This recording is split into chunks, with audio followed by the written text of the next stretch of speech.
In this video, we will be taking a look at installing an additional Platform Services Controller within a vCenter Server 6.0 environment on a Windows machine. This installation process is different from previous versions of vCenter Server. For more information about these changes and the installation process, see the vSphere 6.0 Installation and Setup Guide. In this example, we have already downloaded and mounted the latest version of the vCenter Server 6.0 installation media obtained from myVMware. If the auto run feature is enabled, you may simply double-click on the drive that contains the vCenter Server 6.0 installation media. However, if this feature is disabled, within the Software Installer directory, double-click autorun.exe to start the installer. Within the menu, select vCenter Server for Windows and click Install. Review the welcome page and follow the prompts to accept the license agreement. Next, select Platform Services Controller and click Next. Enter the system network name, preferably a fully qualified domain name or FQDN. If you are entering an IP address, verify that this is a static IP. At this point, it is important that the system name specified does not change, as this cannot be changed after deployment. If the system name does change, a reinstall of the Platform Services Controller is required. Click Next. Now select Join an existing vCenter single sign-on domain.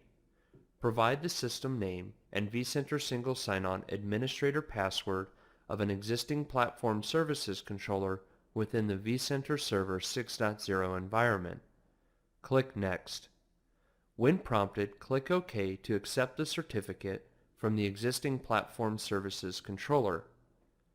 Unless this Platform Services Controller is being placed behind a third-party load balancer in an HA configuration, select Create New Site. Provide the site name for vCenter Single Sign-On. The site name may contain alphanumeric characters, however non-ASCII or high ASCII characters are not supported. Click Next.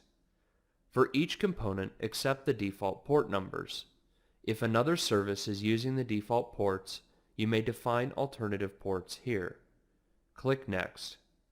If you would like to change the destination folders in which the Platform Services Controller is installed, you may change them here.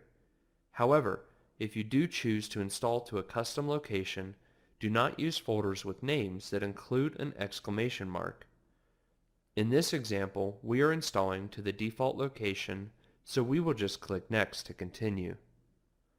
Finally, review the summary of the installation settings and click Install. The installation process may take a few minutes to complete while services are installed, configured, and started. In this example, we have shortened this process.